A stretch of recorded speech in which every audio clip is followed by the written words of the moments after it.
Good morning and welcome to episode 41 of the Anno Domini podcast. We've been talking about this week the three books from Newhow or by Newhow and William Strauss. We have been focusing on the two volumes that were written. This one on my right hand, The Fourth Turning, 1997. This one, 2022, The Fourth Turning is here. And as I told you, this is something that I enjoy doing. These are the types of books that bring so much joy to my mind. My mind enjoys it, connects with it, and it's something that is really my mind flourishes. That's what I want to say. It prospers, it thrives, it engages, it wants to know more. And I have not read these books one time or two. I have read these books several times.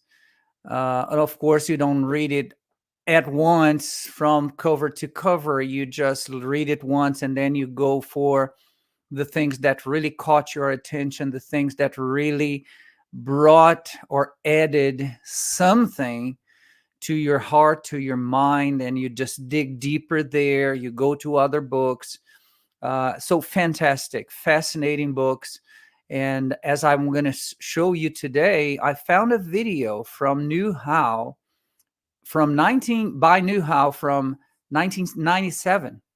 This is 25, almost 20, almost 30 years ago. And I'm going to show you today. In order for you to see, and when I watched the movie, the video, I was not aware of that video. I was just scrolling and trying to find a video, specific video that William Strauss and Newhow recorded. I found several. But this one, in 8 minutes, encapsulates everything that both of the books talk about. And I wanted to bring the books to your attention today. So we've been studying this week about this concept, this biblical concept of understanding the times based on 1 Chronicles chapter 12, verse 32, saying that the men of the tribe of Issachar brought to King David their talent, their skill, which was to understand the times, to understand the seasons, and especially to know by comparing, by analyzing, by comprehending in a deeper way what Israel should do next. Should Israel go to war? Should it not go to war? Should we go this way, to the left, to the right? That was the gift that this tribe received from the Lord and dedicated to King David, saying, "Sir, we have other skills." The other 11 tribes, they presented their skills, pretty much warlike skills, all of the massive amount of weapons and horses and men and soldiers and tactics and strategies. And they say, well, our major skill, our major talent that we can offer you, sir, to rule and to reign over the 12 tribes of Israel is to understand the times and the seasons. And this is something that personally I have been asking the Lord, not only to give me, but to more people, because God's people need direction. We need clear direction.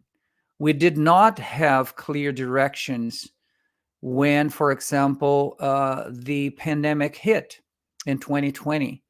We received a lot of misconcepted, deceitful directions coming from politicians, coming from healthcare specialists, the experts, but also from Christians, from Christian leaders. And this should not happen because the Holy Spirit knows everything. We should look for and seek try, do our best to understand what is to come. I am not saying that these guys got it right 100%. And of course, it's not true. But what they offer is a pathway. It is a possibility of a pathway guiding us, leading us to a place. And to me, it leads us to a place, this pathway specifically, and Peter Zion's pathway that we talked about last week, bring me to a place of peace, of serenity, of security. I am not grounded on these folks for help. My help comes from the Lord. My instruction and direction come from Him. But I know that the Lord has been using people like these three guys, William Strauss, Newhow, Peter Zion, and others, to, even though they are not speaking out of a world that is comfortable to us to pay attention, it would be good for us to know that a Christian man, a person that has a deep relationship with the Lord, would give us directions.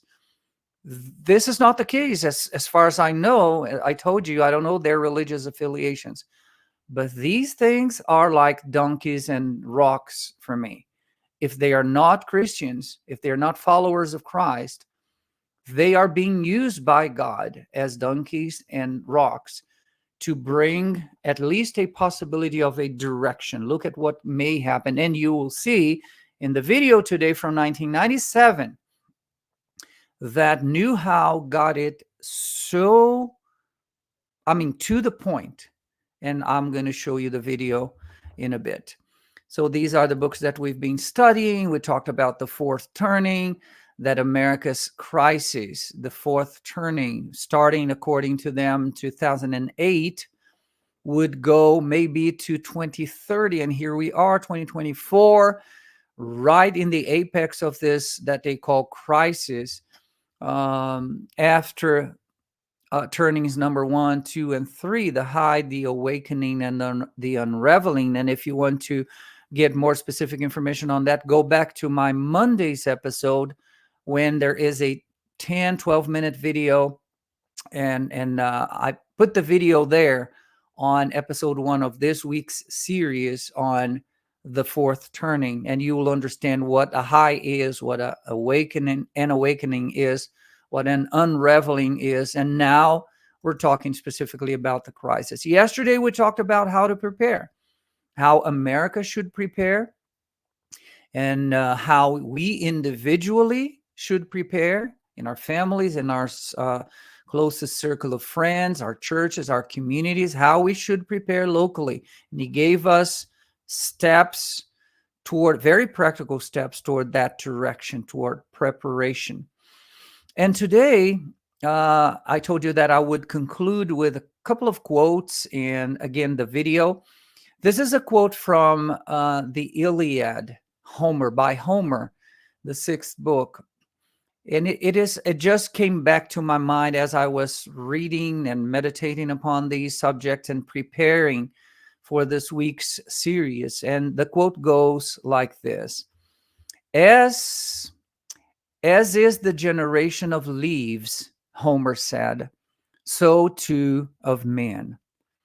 At one time, the wind shakes the leaves to the ground, but then the flourishing woods give birth, and the season of spring comes into existence.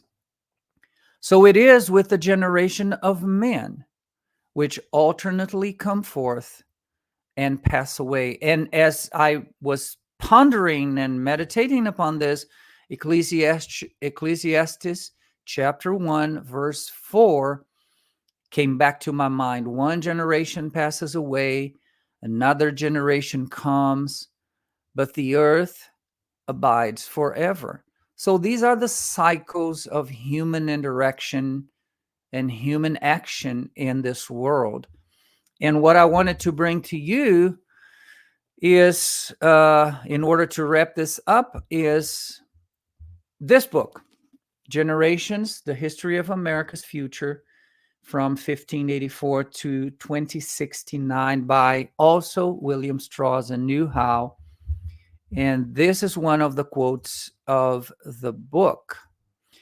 For ourselves and our posterity, the preamble of the U.S. Constitution, the United States Constitution, includes these 5 words: a summons to treat the present and future as partners in human destiny. When reading or writing history, we naturally digress from remembrances of others to imagine future remembrances of ourselves. Just as we are all heirs of ancestors we mostly admire, so too are we all ancestors to heirs whose admiration we should wish to earn. Reflecting on the story of America's 18 generations, remember the book was written in 1988.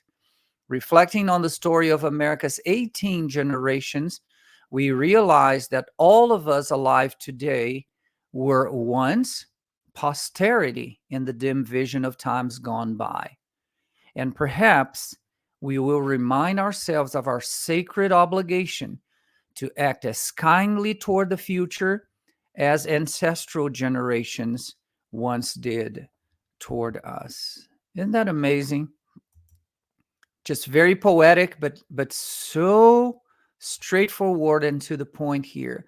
And again, I've been thinking a lot about our future. What is the next step for America? Where are we going to be in 20 years? I expect in 20 to 25 years, if the Lord allows me to be alive by then, to see the son or the daughter of my grandbaby. I talked about this here before. So what is it that we're leaving to them? Because today we are, as they say, William Strauss says in the book Generations, today we are ancestors. One day, today we are heirs. One day we'll be ancestors. Today we look backwards to the founding fathers, to the Puritans that came as ancestors. But 400 years from now, people will look at us as ancestors. And I keep thinking about that the same way that we should at least. This is the way I look at the forefathers and the founding fathers, with respect and honor. I would love to leave legacies so that 400 years from now, or 250 years from now, from today into the future, generations in the future will talk about me, at least the generations from my own family, right, would look at me back 250 years or 400 years earlier to see the legacies that I left them. So this is mind-blowing to me, and I love thinking about this. I love to think about this because I believe we are not the final generation here. I believe that we have many, many thousands, probably thousands, at least hundreds of years in the future. And I want to leave a legacy to my children and my grandchildren that I know today, and perhaps the possibility of getting to know my great-grandchildren, or at least one of them, and then I'm going to go away. As leaves, as Ecclesiastes says, as leaves or as flowers, we're here today, beautiful. The sun comes, dries us up, the wind blows us away, and we're gone. That is the understanding of life. Those are the cycles and the circle of life. Let me bring to you then the video that I was talking to you about. This video is from 1997, and Newhow, he had a lot of hair, as you'll see. In 1997, he's been interviewed by 2 journalists. It looked like they were working for the Capitol in Washington, D.C. So let me bring the video here. Enjoy the video, and I'll come back after it. So in order to wrap this series up, let's do it.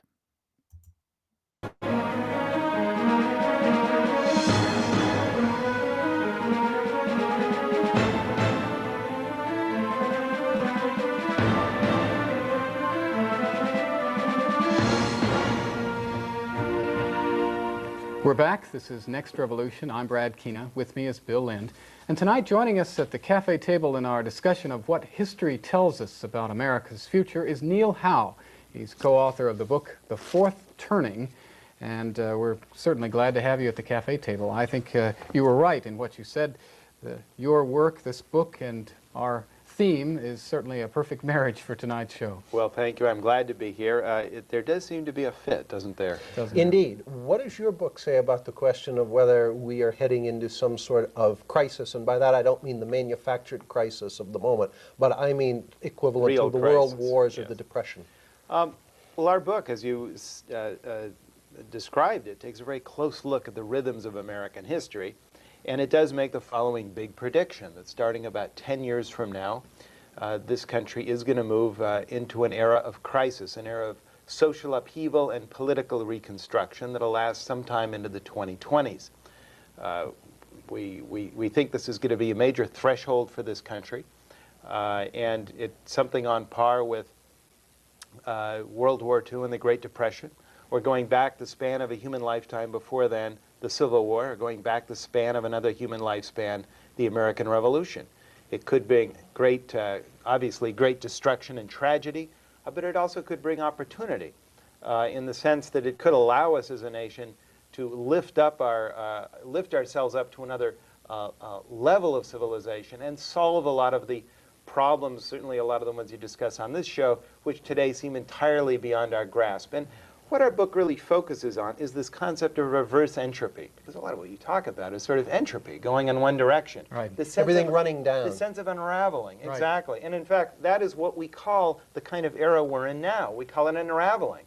And we say we've been there before in our history. But of Let's course, look we're not back. saying that. Your book is saying that. Well, Society is not saying that. There's a total disconnect. well, this is what we can talk about. What is the mood today, and what are its constituent parts? So, I want to touch a little more on the crisis itself. What you're saying, in effect, is the title of our show, Next Revolution, may be entirely accurate. I read just a couple lines here from your book on page 6. The risk of catastrophe in this crisis starting about 10 years from now will be very high. The nation could erupt into insurrection or civil violence, crack up geographically, or succumb to authoritarian rule. If there is a war, it is likely to be one of maximum risk and effort. In other words, a total war. all of the total wars in our history have been fought in fourth turnings, in these particular part of the rhythm of our history every time. And yes, the danger is high. We're not predicting it must happen, but we should be forewarned that given the kinds of generations that will be alive at that time, given their phases of life, given their moods, given where this country will be and what will be unleashed, we should be aware of that possibility. Now, when you speak of turnings and cycles here, I think you need to explain to our audience, I've read your book, but explain what you mean here. You see history moving in essentially a cyclical pattern.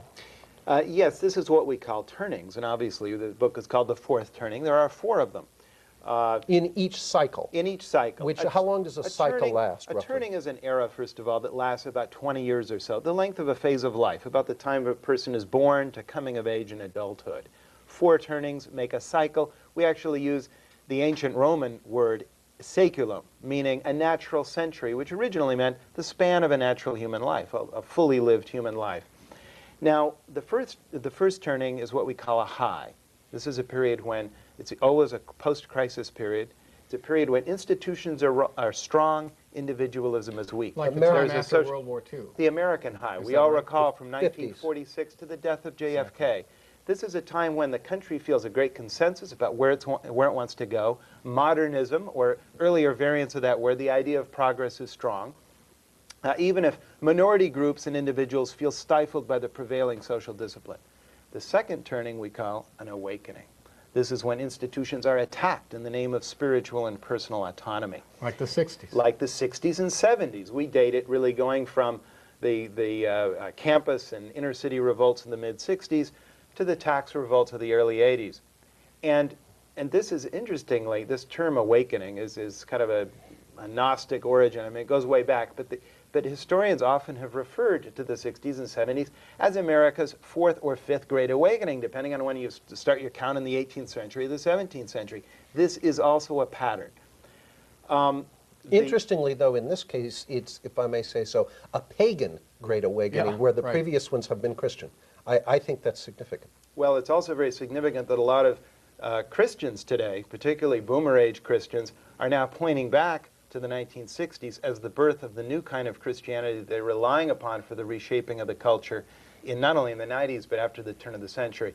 Nobel laureate economist Robert Fogel has written a book about this, and it's actually going to come out soon. It's called The Fourth Great Awakening, which is very much not a pagan book. It's very much a book about the ongoing history of Christian Great Awakenings, which in certain aspects, obviously this recent one had many of the aspects of historical awakenings. But let me move on. Sure. The third. The third turning we call an unraveling. This is very much the opposite of a first turning. Individualism is strong and rampant, being reborn with the recent awakening.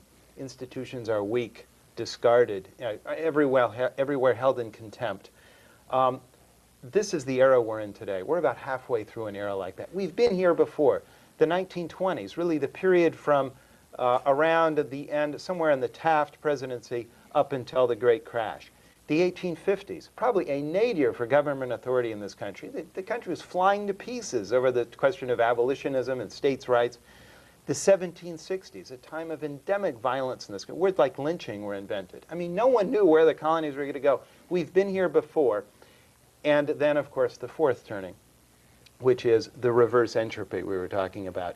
It's suddenly people finding a greater sense of community, coalescing around certain forms of social authority which would have been unimaginable in the recent unraveling, and the entire society going through another great gate of history. In every case, these fourth turnings have been founding moments in our nation's history. The American Revolution, the Civil War, the New Deal, each time redefining the public sector, redefining government, redefining who we are as a nation, redefining man's relationship with technology, America's relationship to the world. The outer world is reshaped in fourth turnings, just as the inner world is reshaped in awakenings. And is it possible that in the fourth turning that the reshaping will be so defining that it will wipe us out? Yes, it is possible. We are not determinists, and it all depends on how well we cope with this awakening, this crisis, and how well we prepare. In other words, I think this is very important to bring out, your theory, your picture of history doesn't in any way suggest that there is automatically a certain outcome. No. In any of these stages. And let me make clear that there's a tradition of thinking about the long cycle. Historians of war, Quincy Wright most notably, Toynbee talked about it, Medelsky, who's now one of the very prolific scholar of international relations, has talked about this tradition, which applies to Europe as well. In fact, it applies to all modern post-Renaissance Western societies, and it probably applies to much of the rest of the world too. We could talk about generational rhythms in China if you're interested. But that Europe probably has many more cases of fourth turnings ending badly, and awakenings too ending badly. America, uniquely, in that sense, truly is an exceptional country, has had fourth turnings always end very well, with the only possible exception of the Civil War, but never ending catastrophically. On that note, we'll take a break and we'll come back for more of this discussion, more of your calls. Next Revolution. There we go. It's amazing. 1997, look at where we are. In 1997, when he said, we are going to enter a crisis in around 10 years, you saw the skepticism of the first guy, the guy on the right, the journalist on the right. Yeah, you are saying that. Yeah, your book is saying that, but society is not saying that. And he says, well, the cycles have patterns, and the pattern looks like the pattern is going to head that way. And boom, 2008, we have here in the United States of America a crisis that was heard around the world, and it was a financial collapse, right? Do you remember that? And I am sure every one of you that are watching me right now remember that. And then he said that would be the onset, the unlocking of the door to the fourth turning or the crisis. And he says around mid-20s, we're going to see apex of that crisis. So absolutely precise. These guys are paying attention to the cycles of history, and the Word of God tells us to pay attention to the cycles of history. Winston Churchill quoted somebody, and I don't remember, and I'm quoting Churchill, because I don't remember the original source of that quote. It was a Greek philosopher said, those who do not learn from history tend to repeat it. And this is pretty much what we see every day, or every cycle, every generation repeats mistakes from other generations past, or do not, and come up with very intelligent, smart ways of dealing with life in a certain way that somehow resembles examples that we had before. So this is amazing. It's an amazing and an awesome and fantastic. I could not spare adjectives here to this type of content. I love it. And I hope that throughout this week, you could somehow get a grasp of things that are happening around us. There's another video that I could have brought here, but I didn't. Newhouse talking about a second Trump administration in case that happens.